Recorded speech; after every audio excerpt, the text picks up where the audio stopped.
Formula 1 returns to Suzuka for the Japanese Grand Prix this weekend in what will be just the third race of the 2025 season, one of, if not the earliest times ever in a season that the sport has raced in the land of the rising sun. And as Formula 1 looks to become more efficient in its travel across the globe, it seems like Japan will stay firmly placed towards the beginning of the season. And personally, I think that's a great shame, because to my knowledge, no country has decided more Formula 1 titles than Japan. Normally it's Suzuka, but Aida and also Fuji in previous years as well. 14 championships over the space of almost 50 years as an impressive record. So in today's video, dedicated to the Japanese Grand Prix, we're going to be going back through and recapping every time that a Formula 1 championship has been decided in Japan. Let's rewind the clock then back almost 50 years to one of the most iconic Formula 1 seasons of all time, 1976. Of course, younger fans of the sport will know that this championship was immortalised by the movie Rush, featuring James Hunt and Niki Lauda's World Championship battle. It really was the stuff of legend. After Lauda stormed into an early championship lead with Ferrari, James Hunt in comparison struggled to pick up results throughout a lot of the early stages, although that would all change as they went to Nürburgring. As I'm sure most of you are already aware, Niki Lauda would almost lose his life in a fearsome, fiery crash on the Nordschleife around one of the fastest sections of the circuit. His points gap would be slashed at the top of the table as he would miss two further Grand Prix after the German race, but far more importantly, it really did look like Formula 1 could be losing one of its most iconic drivers. Lauda spent weeks in hospital, he was read his last rites, and even in interviews done many years later, he recalls having dreams where he was adamant that he was going to die. He would miraculously pull through, and even more incredibly than that, still race, even against Ferrari's wishes, just 6 weeks after the accident in the Italian Grand Prix. Obviously, racing in front of the Tifosi, for a Ferrari driver especially, is going to give you that extra boost, but by the time Formula 1 arrived in the season finale at Fuji Speedway, it was a winner-takes-all affair in the Drivers' World Championship. Niki Lauda had a 3-point margin heading into the weekend ahead of James Hunt, but with heavy rain battering the circuit on Sunday afternoon in what was meant to be one of Formula 1's first live televised races across the globe. And let's be fair, for first races to be televising across the world, it was a pretty good one to start with. Mario Andretti would take pole just 300ths ahead of James Hunt. Further back in P3, Niki Lauda would line up just 3/10 off the pole position, but off the start it would be James Hunt that immediately would take the lead. Lauda, after a scary accident earlier on in the year, would famously withdraw from the race on lap 2, stating that his life was worth far more than a world championship ever would be, making James Hunt's life just a little bit easier. By lap 60 of the event though, Hunt was still controlling the field at the front, but the rain had stopped and the track was beginning to dry out late on in the event. James only needed a P4 finish with Lauda out of the Grand Prix, but after losing the lead to Mario Andretti and then second place as well to Patrick Depailler, it was starting to look a little bit shaky for the Brit in his McLaren. However, Depailler, he would suffer a puncture just a couple of laps later. Hunt was then forced into boxing himself to make sure that he didn't meet the same fate, and still with no idea, because of course there was no radios in Formula 1 cars back in the day, even at this stage, he didn't know that Hunt wasn't even in the race anymore. He would return to the circuit in P5 and then on lap 70 of 73, as other drivers struggled on their wet tyres, he would jump back past Alan Jones and Niki Lauda's teammate in Clay Regazzoni and would win one of the most dramatic title deciders of all time. It would be over 10 years before another championship would be decided in Japan, and after Fuji had been removed from the calendar after the 1976 race, Formula 1 would make its debut in 1987 at the Suzuka circuit, and this would become I would argue the iconic circuit for title deciders over the next 20 years.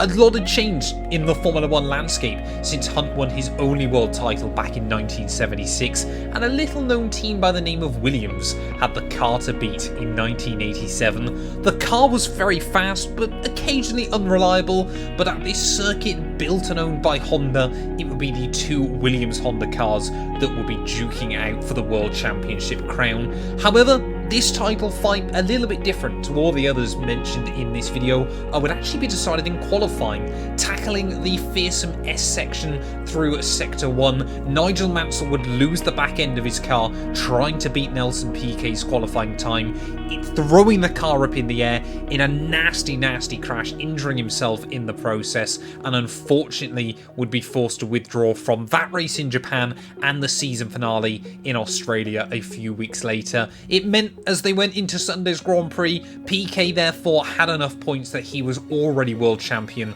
before the race had even begun. But that being said, Suzuka, it did once again decide a Formula 1 World Championship. Formula 1 would be back at the circuit once again in 1988, but it was now a different Honda-powered team battling for glory. Ayrton Senna and Alain Prost had dominated the year in the all-conquering and truly iconic McLaren MP4-4. Japan was round 15 of the season. McLaren had won 13 of the previous 14 races held throughout 1988. Senna would qualify on pole 3/10 clear of his teammate Alain Prost, but would stall at the start of the race. Luckily though, for Ayrton, the Suzuka circuit and the run in towards Turn 1 was the only one on the 1988 calendar with a downhill run into Turn 1, so he was able to keep the wheels rolling and would get the car bump started, finally kind of re-emerging competitively all the way down in P14. Senna though, again in this car that was comfortably faster than the rest of the field, would quickly carve his way back through the pack until rain would start to fall on lap 14 of the race. This, as we often see in modern Formula 1, would create one dry line around the circuit that if you ran off of that line would make things incredibly difficult to try and hang on to your car. But by lap 27, Alain Prost had developed gearbox issues in his car. Senna would make his way through and retake the lead of the Grand Prix, and after that completely coast towards the checkered flag. So despite Alain Prost's issues, he would only finish 13 seconds behind, and it would allow Ayrton Senna to claim his first of 3 world championships. But of course, this would just be the start of the Senna-Prost rivalry at Suzuka, and it would be the only race in Japan in which their rivalry ran fairly kind of smoothly. For the 3rd year in a row then, Suzuka would host yet again a World Championship decider in 1989, and due to the way the weird point system worked with dropped race results in the 1980s, Alain Prost would guarantee himself the World Championship if Ayrton Senna failed to finish the race, whereas despite being 16 points behind heading into the Grand Prix, if Senna won the Japanese Grand Prix, he would guarantee himself World Championship glory, simply because of how many results were dropped. Your worst results from the year will be dropped from your overall standings. It basically meant that Senna would have too many wins that Alain Prost couldn't catch back up with. Tensions within McLaren, though, quite famously at this point had reached breaking point.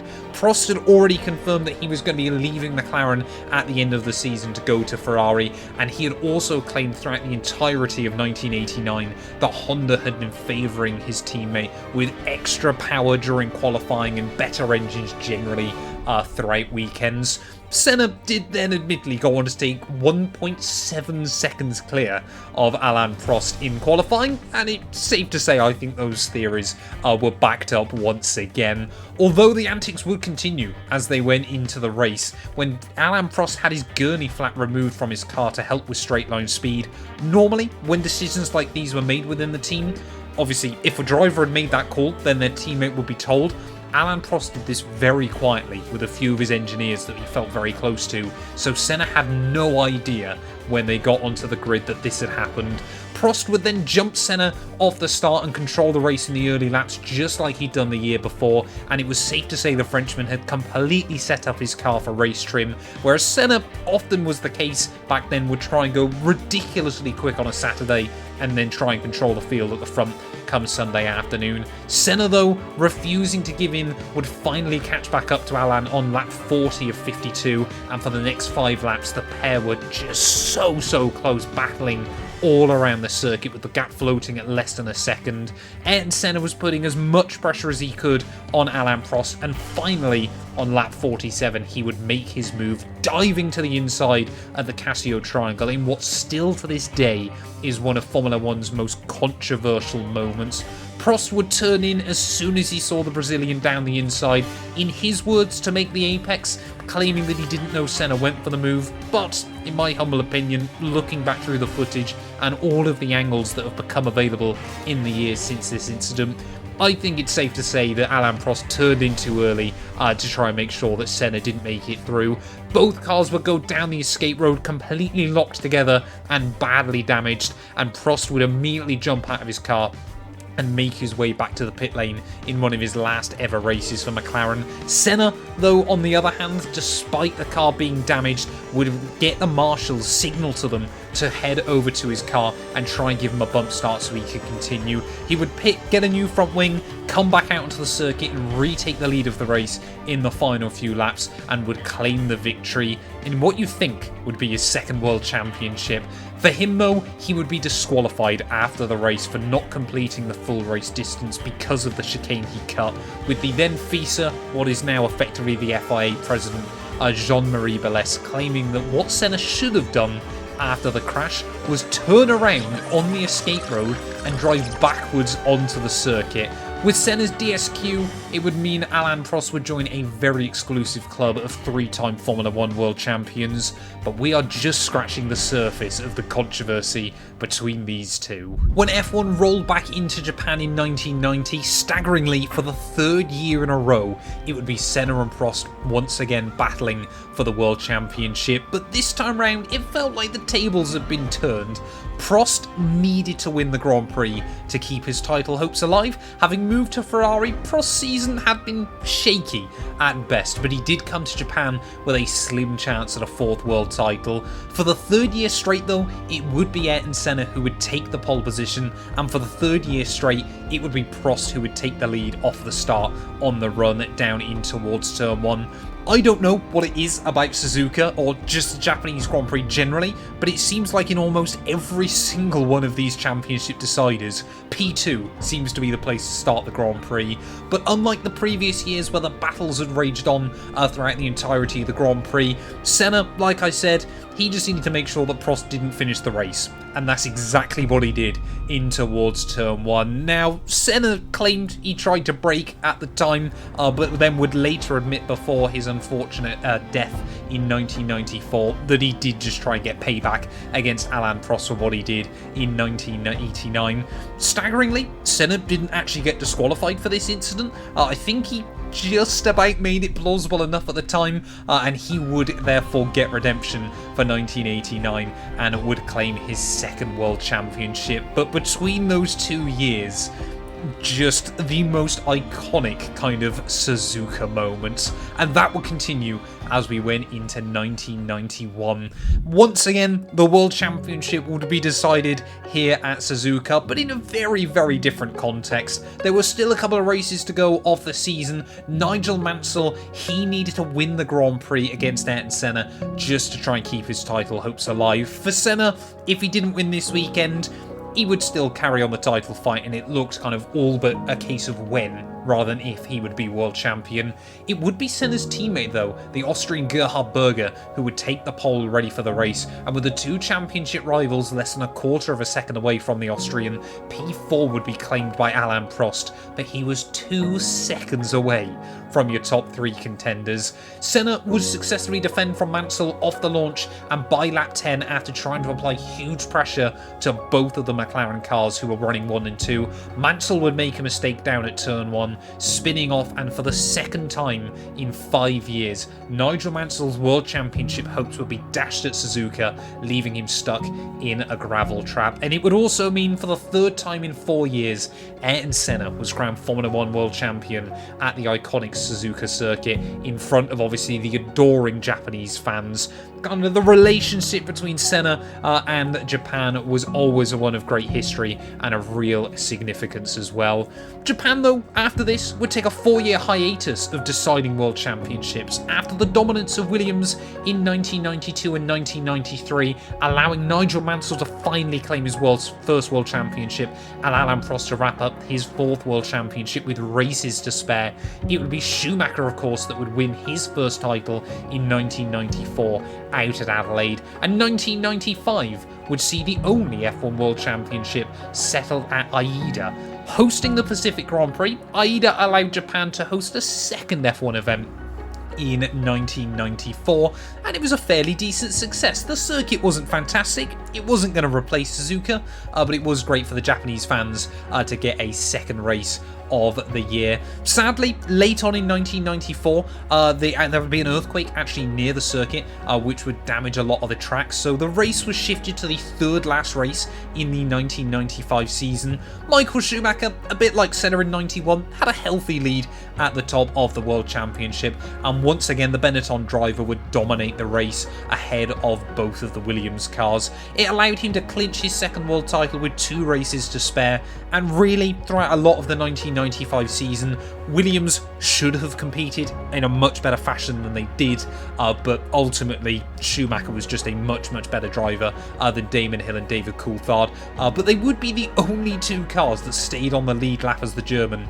over the 83 lap event.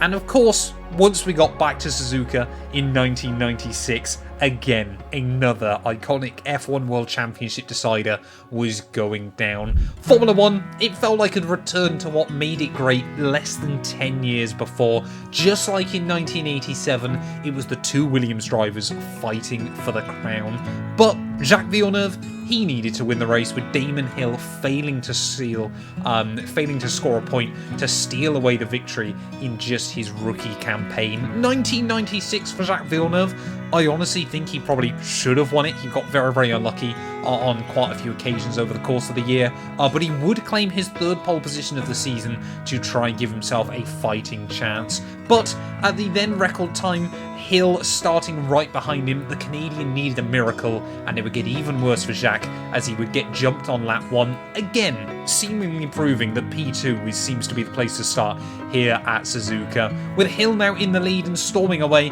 as we had seen Prost do so many times before, Jacques would be all the way down to 6th place in the early laps and would struggle to fight his way back through before a wheel-bearing failure on lap 37 would ultimately seal his fate. The car having to be pulled over down at turn 1.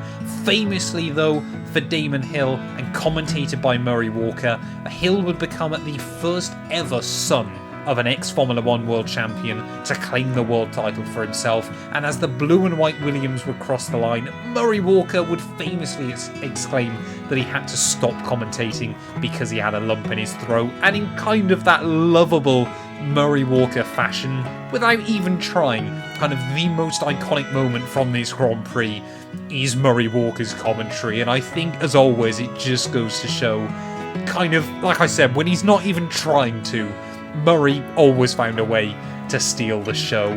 After more controversy in 1997, where Schumacher again tried to crash into a Williams, but this time to no avail, obviously that race being out at Jerez, the season would once again return to Suzuka for the final race of 1998, in what would lead us into a brilliant 3-year spell of McLaren versus Ferrari.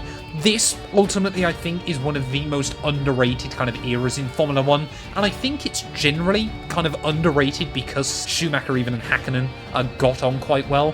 For the first time since 1990, though, it would be McLaren versus Ferrari fighting for the World Championship.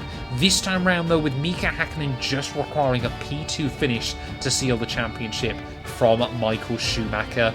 It would be the German, though, who would take pole position into the event, but as we've seen so many times, like I keep saying, P2 apparently is just the place to start here, because unfortunately for the German, he would actually stall his car on the grid before an aborted start. And of course, obviously, if you stalled your Formula 1 car on the grid, you then have to start the race from the rear of the field. That then meant, obviously, Häkkinen had a clear run down in towards turn 1. And to be completely honest, Häkkinen probably should have won the World Championship before this season finale. McLaren generally over the course of 1998 had the fastest car. There'd have been a few opportunities throughout the course of the year where they hadn't really capitalised. But yeah, with Häkkinen in clear air, Schumacher way down the order, Häkkinen walked this one. Like, it was arguably one of the most anti-dramatic title deciders here. Probably only better than 1987, where of course it would be, decided before they even got into the Grand Prix. Häkkinen would walk away from the rest of the field. The only thing that would ever have stopped him would have been a mechanical failure. But it would be Schumacher, though, that would pick up the damage, unfortunately, in the Grand Prix. A puncture would put pay to his already slimming championship chances on lap 37. And Finland would once again have another world champion. 1999, though, would be the second of our McLaren versus Ferrari triple over the turn of the millennium. But this time around, it wasn't Häkkinen versus Michael Schumacher. It would be Häkkinen versus his unlikely rival in Eddie Irvine. Of course, Michael Schumacher broke his legs early on in the year after a crash at the British Grand Prix. And honestly, looking back now, again, a little bit like 1998, I think had Schumacher not had this accident, he probably would have dominated the World Championship. But as has been the case for both 7-time Formula 1 World Champions, they have a tendency to let one or two slip through their fingers. For Eddie Irvine, though, he knew this was his one chance to try and win a World Championship. Häkkinen, he just needed to win the Grand Prix. He was actually 4 points behind Irvine heading into the final race of the year. Otherwise, if Häkkinen didn't win, all Irvine had to do was just finish right behind him on the road and he would be champion.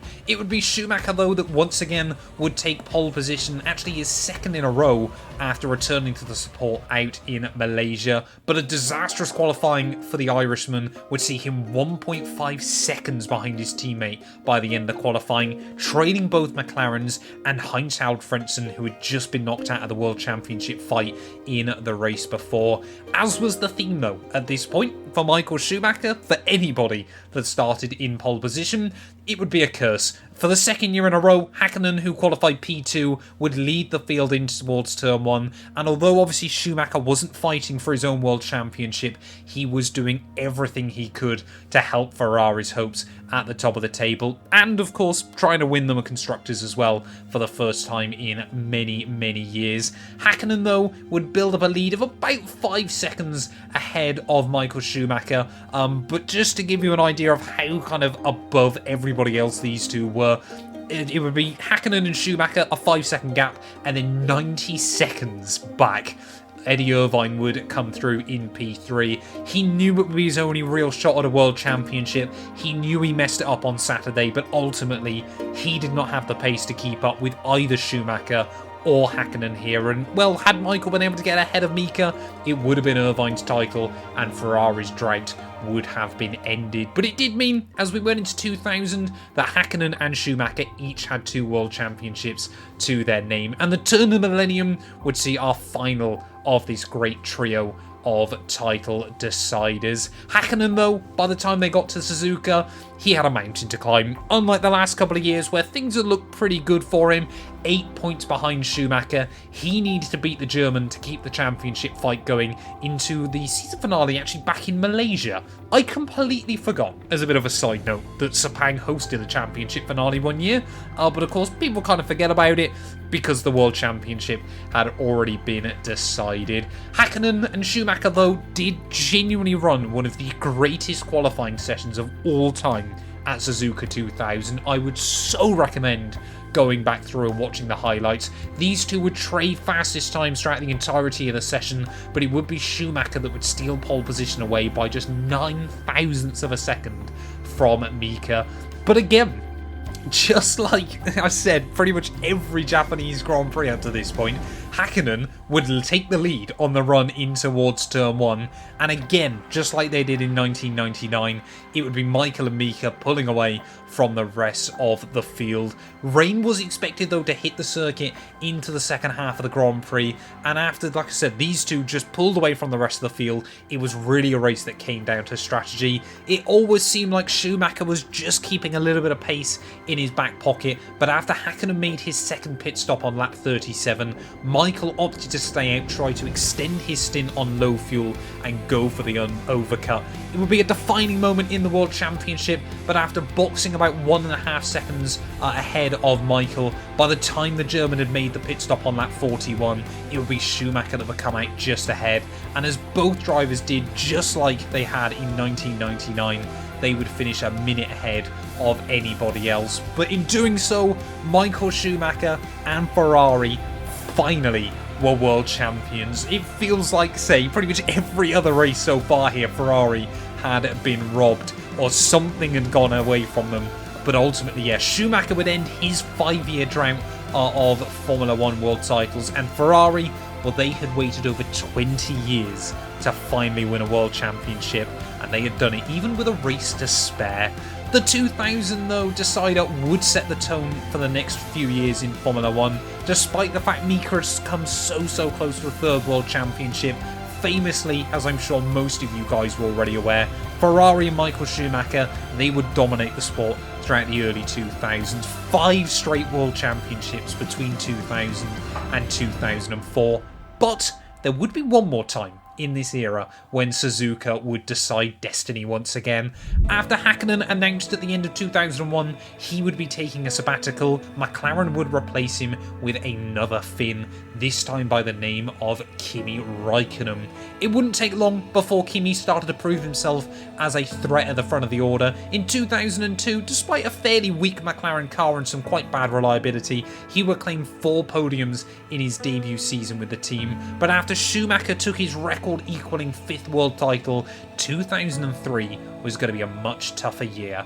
Ferrari honestly messed up their 2003 car, sandwiched between the dominant of the F2002 and the F2004. The F2003 is often kind of forgotten as a car that basically limped to World Championship glory, especially in an era when Ferrari, I think it's safe to say, often had decisions that went in their favour more often than not. Williams and McLaren completely caught up with Ferrari, and had Juan Pablo Montoya not been controversially disqualified in the penultimate race of 2003 back at Indianapolis, it would have been the second time ever that 3 drivers went into the final race of a World Championship with a shot at the crown, and 3 drivers from 3 different teams as well would have been a first for Formula 1. Schumacher, though, had been very quick on his day throughout the World Championship. He had been dragging that car to results on certain weekends, but reliability and mistakes had meant that despite winning just 1 race in the first 15 of 2003, Kimi Räikkönen came to Suzuka still with an outside shot at the world title. Let's not forget, only one other driver in kind of the last 30 years had won a world title with just 1 race win, and that was a fellow Finn by the name of Keke Rosberg back in 1982. Räikkönen, though, he needed to win the race, with Schumacher failing to score. All Michael had to do was finish 8th place to claim his record-breaking 6th Formula 1 World Championship. And ultimately, things didn't look that great for either of the championship protagonists. Qualifying was a disaster. Schumacher ended up down in P14, Räikkönen with it all to do with a huge opportunity, just like we'd seen from Hakkinen against Irvine a few years before. He would only line up in P8, but it was still looking that the German, especially with Räikkönen down the order, would probably come out on top, especially as his teammate Rubens Barrichello managed to put his Ferrari car on pole position. Räikkönen, though, throughout the early laps of the Grand Prix, would quickly move towards the front of the order, and after David Coulthard led him by without fighting him too hard, they were teammates. Raikkonen was up to P2 by about half distance in the event. Rubens Barrichello, of course, so many times throughout his time at Ferrari had, controversially had to give up wins, had to give up good results and sacrifice his own races to try and aid his teammate Michael Schumacher. But this time round, Ferrari, they needed him to win, as that would obviously guarantee that no matter where Raikkonen finished, it would be Schumacher who would win his 6th World Championship. The Brazilian, he would hang on for P1 in the end. Schumacher, almost a minute away from his teammate, would limp home in P8, so it was actually irrelevant in the end as to whether Barrichello did hold on, but it just made sure that Ferrari were extra safe just in case there. And yeah, like I said, Schumacher, a record-breaking 6th World Championship, often forgotten kind of in this era, but still a huge moment.